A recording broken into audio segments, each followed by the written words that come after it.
القنوات والمواعيد. كل ما تريد معرفته عن موقعة مصر وكوت ديفوار.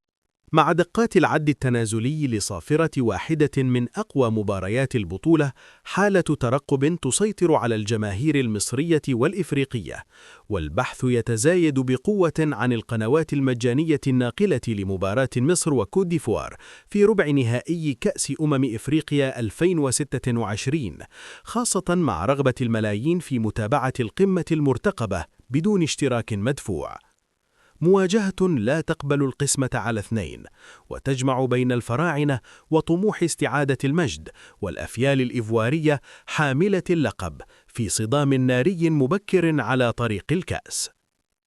موعد مباراة مصر وكوت ديفوار: السبت 10 يناير 2026، الساعة 9 مساء بتوقيت القاهرة، ملعب أدرار، أغادير، المغرب.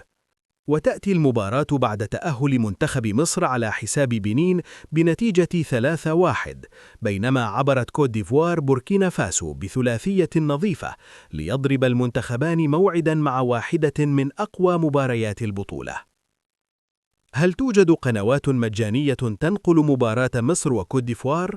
نعم، توجد قنوات مجانية تنقل اللقاء، لكن الأمر يختلف حسب الدولة ونوع البث، حيث تعتمد أغلب القنوات المجانية على البث الأرضي داخل شمال إفريقيا.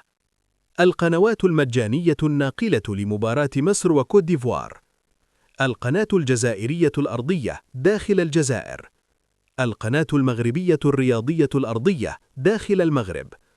قنوات إفريقية مفتوحة قد تنقل المباريات الكبرى داخل نطاق القارة. لمتابعة البث المجاني يلزم توفر جهاز يدعم الاستقبال الأرضي أو الأقمار المناسبة حسب كل دولة. مجاني أم مشفر؟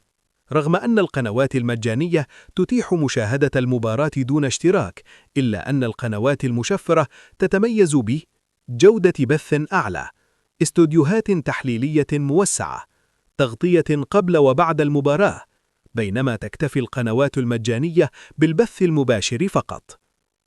نصيحة ذهبية للجماهير: لضمان مشاهدة المباراة دون تقطيع أو مفاجآت، أضبط جهاز الاستقبال مبكراً. تأكد من تفعيل القنوات الأرضية المتاحة في بلدك. لا تنتظر صافرة البداية. مصر ضد كوت ديفوار، مباراة تكتب فصلاً جديداً في تاريخ القارة، والبحث عن القنوات الناقلة يشتعل في انتظار ليلة كروية لا تنسى.